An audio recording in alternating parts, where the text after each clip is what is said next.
गर्भ गीता संवाद गर्भ गीता से लिया गया है, जिसमें भगवान श्री कृष्ण तथा उनके प्रिय भक्त एवं सखा अर्जुन के मध्य संवाद किया गया है। इसमें भगवान मधुसूदन अर्जुन के द्वारा पूछे गए प्रश्नों का उत्तर दे रहे हैं। एक समय की बात है, अर्जुन ने भगवान श्री कृष्ण से पूछा कि भगवान, क्या कारण है कि किसी जीव को माँ के गर्भ में आना पड़ता है तथा भांति भांति के कष्ट भोगने पड़ते हैं। ऐसा जीव के किन गुण तथा दोषों के कारण होता है। प्राणी अपने जन्म से पूर्व तो कष्ट पाता ही है, जन्म लेते समय भी उसे कष्टों से छुटकारा नहीं मिलता। उसके बाद आजीवन मृत्यु काल तक उसे रोग कष्ट आदि का सामना करना पड़ता है। यह सुनकर भगवान मधुसूदन मुस्कुराते हुए बोले कि हे श्रेष्ठ धनुर्धारी अर्जुन, मृत्यु लोक में जन्म लेने के पश्चात प्रत्येक जीवात्मा इस संसार की माया से प्रेरित होकर भौतिक संसाधनों के बंधनों में बंध जाती है। वह अपना मुख्य उद्देश्य, जो कि मात्र ईश्वर की प्राप्ति है, उसे भूलकर परिवार, पुत्र पुत्रियों, सगे संबंधियों आदि के मोह में फंसकर ही रह जाती है। मृत्यु पर्यंत तक इन सभी में फंसे होने के बाद जब जीव का अंतिम समय आता है, तो वह अपनी अधूरी इच्छाओं के बारे में ही सोचते हुए प्राण त्यागता है। ऐसा इस कारण होता है कि मानव जाति कभी संतुष्ट नहीं होती, उसे सदैव कुछ और की चाहत बनी ही रहती है। यही कारण है कि मनुष्य बार बार जन्म लेता तथा मरता रहता है तथा यह चक्र निरंतर चलता ही रहता है। अर्जुन पूछते हैं कि हे प्रभु, इस माया से पार पाना तो बड़ा कठिन कार्य है। बड़े बड़े ऋषि मुनि भी इससे पार नहीं पा सके, तो साधारण मनुष्य की तो बात ही क्या है। काम, क्रोध, लोभ, मोह और अहंकार, ये 5 ऐसे शत्रु हैं जिनसे मानव दिन रात जूझता रहता है। कृपया यह बताइए कि साधारण मनुष्य इनसे छुटकारा पाकर अपना मन किस प्रकार प्रभु भक्ति की ओर मोड़े, क्योंकि यह मन तो मदमस्त हाथी की भांति है, जो कभी टिककर नहीं रहता। इसकी गति वायु के वेग से भी अधिक तीव्र है।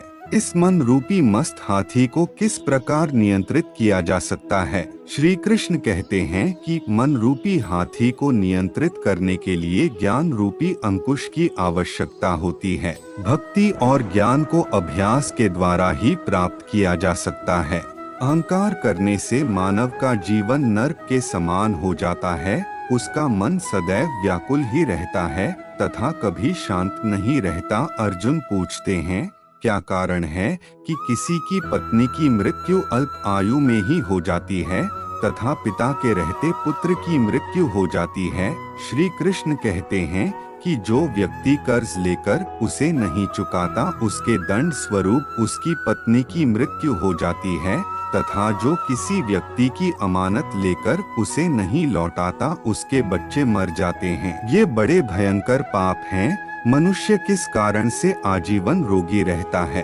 तथा किस कारण पशु योनि को प्राप्त होता है। श्री कृष्ण उत्तर देते हुए कहते हैं, पार्थ, जो मनुष्य कन्याओं तथा महिलाओं आदि को बेचने का व्यापार करता है, वह भयंकर रोगों से पीड़ित रहता है तथा जो अभक्ष्य पदार्थाएं का सेवन करता है तथा मदिरा पान कर दूसरों को प्रताड़ित करता है, वह गधे का जन्म प्राप्त करता है। इसी प्रकार झूठी गवाही देने वाले अगले जन्म में स्त्री बनते हैं। जो भोजन का भोग भगवान को न लगाकर पहले स्वयं ग्रहण कर लेते हैं, वे शूकर आदि की योनि में जन्म लेते हैं। अर्जुन पूछते हैं, किन कारणों से इस जन्म में धनी तथा वाहन आदि के स्वामी बनते हैं। श्री कृष्ण उत्तर देते हुए, जो मनुष्य उचित रीति नीति से स्वर्ण दान करते तथा कन्या दान करते हैं, वे इस जन्म में धनी हैं। वे व्यक्ति जिन्होंने कभी अन्नदान किया है, वे रूपवान होते हैं तथा विद्या का दान करने वाले व्यक्ति विद्वान होते हैं। इसी प्रकार संतों की सेवा करने वाले धनवान तथा पुत्रवान होते हैं। अर्जुन पूछते हैं, मनुष्य धन तथा सांसारिक मोहमाया में क्यों फंसा रहता है। श्री कृष्ण कहते हैं कि जब प्राणी मेरी कृपा से वंचित हो जाता है, तब वह सांसारिक बंधनों के मोह में आसक्त हो जाता है। संसार के समस्त बंधन नाशवान हैं, यही जानकर विवेकी जन इन बंधनों में फंसते नहीं हैं तथा दूर रहा करते हैं। वे जानते हैं कि लाभ हानि, जीवन मरण, यशप्यश तथा मान सम्मान सभी कुछ ईश्वर के अधीन है। संसार में घटने वाली प्रत्येक घटना परमात्मा की इच्छा से ही घटती है। यही कारण है कि विवेकी जन दुख सुख चाहे कैसी भी परिस्थिति हो समान भाव से रहते हैं। जो मनुष्य इन सांसारिक बंधनों से दूर रहकर धार्मिक स्थलों में जाकर प्रेम तथा भक्ति भाव से मेरा दर्शन करता है, उसका नाश नहीं होता। श्री कृष्ण अर्जुन को आगे समझाते हुए कहते हैं कि ऐसा ब्रह्मचारी तथा संयमी पुरुष जो सदैव ईश्वर की भक्ति तथा परोपकार में लगा हो, उसे ही अपना गुरु बनाना चाहिए। गुरु के माध्यम से ही ईश्वर की प्राप्ति हो सकती है, अन्यथा नहीं। गुरु का निरादर करने वाला मनुष्य कभी ईश्वर की प्राप्ति नहीं कर सकता तथा आजीवन मृत्यु लोक में भटकता रहता है। ऐसे व्यक्ति का तो मुख भी नहीं देखना चाहिए।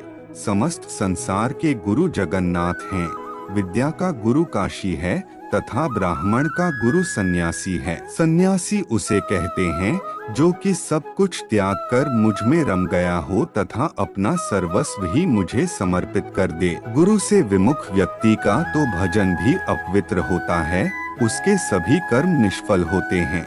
गुरु की सेवा करने वाले को सैकड़ों अश्वमेध यज्ञों के फल की प्राप्ति होती है। अर्जुन जो भी गर्भ गीता में अंकित हम दोनों के इस संवाद को सुनता या सुनाता तथा पढ़ता है, वे गर्भ के दुहक से छुटकारा पा लेता है तथा नरक की 84 योनियों के चक्र से मुक्त होकर जन्म तथा मरण से मुक्त हो जाता है। अतः प्रत्येक मनुष्य को इसे पढ़ना तथा सुनना चाहिए। ऐसा करने से भगवान श्री कृष्ण की अनुकंपा भक्त पर सदैव बनी रहती है तथा सभी मनोकामना पूर्ण होने के साथ साथ इस जन्म तथा पिछले जन्मों में किए गए पापों से भी छुटकारा मिलता है।